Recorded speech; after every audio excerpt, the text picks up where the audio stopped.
ഭാരതാംബ വിവാദം മുറുകുന്നു. രാജ്ഭവനിലുള്ളത് ഇന്ത്യക്കറിയാത്ത ഏതോ സ്ത്രീയുടെ ചിത്രമെന്ന് ബിനോയ് വിശ്വം.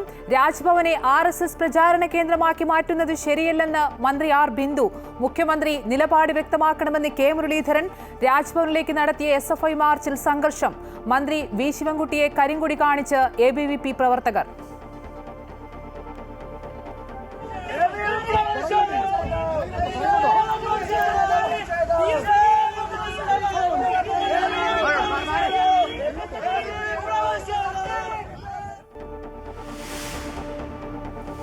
നിലമ്പൂരിൽ 75.27% പോളിംഗ് എന്ന തെരഞ്ഞെടുപ്പ് കമ്മീഷന്റെ പുതിയ കണക്ക്. പ്രതീക്ഷയോടെ മുന്നണികളും സ്ഥാനാർത്ഥികളും.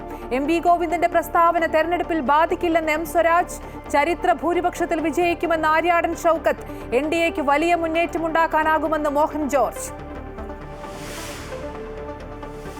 ഇറാനെതിരായ യുദ്ധത്തിൽ ആരുടെയും സഹായം വേണ്ടെന്നും ഒറ്റയ്ക്ക് ജയിക്കാൻ കഴിയുമെന്നും ഇസ്രയേൽ. സംഘർഷത്തിൽ അമേരിക്ക ഇടപെടണോ എന്നതിൽ 2 ആഴ്ചയ്ക്കുള്ളിൽ തീരുമാനമുണ്ടാകുമെന്ന് വൈറ്റ് ഹൌസ്. നയതന്ത്ര ശ്രമം തുടരുമെന്ന് ട്രംപ്. സമാധാന ശ്രമങ്ങൾക്കുള്ള UN രക്ഷാസമിതി യോഗം ഇന്ന്.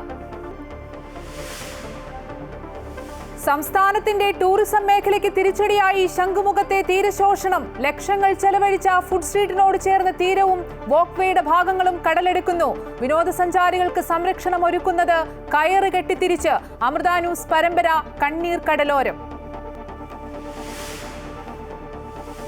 ഇന്ത്യ ഇംഗ്ലണ്ട് ആദ്യ ടെസ്റ്റിന് ഇന്ന് തുടക്കം. കോഹ്ലിയും രോഹിത്തും വിരമിച്ച ശേഷമുള്ള ഇന്ത്യയുടെ ആദ്യ പരമ്പര.